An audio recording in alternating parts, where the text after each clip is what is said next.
Kot mladi občinski urbanist sem v 70. letih prejšnjega stoletja doživljal nesrečno usodo svojega načelnika. Vsak 29. november in občinski praznik je bil obeležen z otvoritvijo kakšnega javnega objekta, zgrajenega seveda na črno. Načelniki za družbene dejavnosti, promet, kulturo so dobivali odličja in pohvale za učinkovito izvedbo investicij. Moj načelnik, ki bi moral zagotoviti gradbena in uporabna dovoljenja, pa infarkte. Tako je tudi končal. V tistih časih je prišel na obisk tudi kakšen republiški inšpektor, če občinski ni deloval. V telovadnici na priglasitev del odpadel del konstrukcije. Cesta v hrib na Rešico brez gradbenega dovoljenja se je usula. Prehod čez državno progo brez soglasja Slovenskih železnic je bilo treba narediti na novo in tako dalje in tako dalje in tako dalje. Še danes ne vem, ali je bil načelnik sam nosilec servilnosti do drugih načelnikov in svojega izvršnika. Predvsem pa se je čudil, kako to, da projekti sami po sebi ne zagotavljajo, da bo tudi gradnja izvedena korektno in obratovanje varno. Razumljivo. Bil je gimnazijski maturant, z upravnim kontrolnim postopkom pred in po izgradnji v svoji pristojnosti ni vedel, kaj početi. Odprtje predora Šentvid in celotnega 5,55-kilometrskega odseka AC Šentvid-Koseze brez uporabnega dovoljenja se zdi nekaj podobnega, le da ne gre za državni praznik.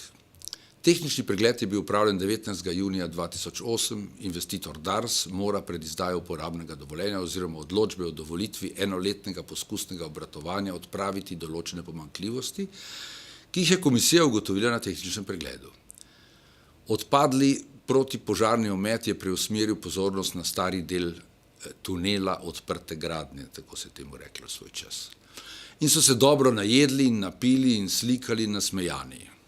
Ivan Zidar, da bi preusmeril medijsko pozornost s pridržanja v aferi Penko, kajti on že ve, da dokler niso odpravljene pomanjkljivosti in opravljena predaja ceste v uporabo, ne nosi SCT nobene odgovornosti, tako z vidika prometne varnosti, truma avtomobilskih turistov, kot z vidika davkoplačevalskih financ.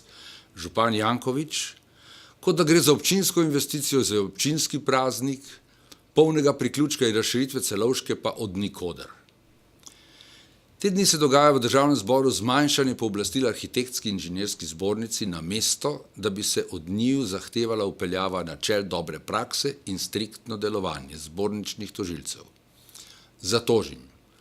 Projektanti, izvajalci in nadzorniki so na račun uporabnikov ceste, nesreče nikoli ne počivajo, vidimo te dni, kršili svoj profesionalni kodeks, investitorja niso opozorili, da ne prevzemajo odgovornosti, če se pred izdajo uporabnega dovoljenja na odprti cesti zgodi karkoli, ampak so se dobro najedli in napili in slikali nasmejani še oni.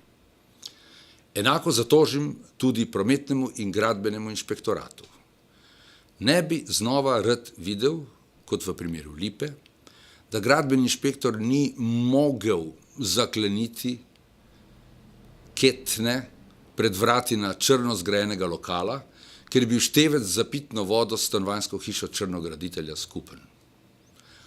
Gospod Srečko Valič bo že vedel, kako se zapre za promet cesta brez uporabnega dovoljenja, kako se pred tunelom in čez cesto razpne ketna, saj je direktor inšpekcije za prostor.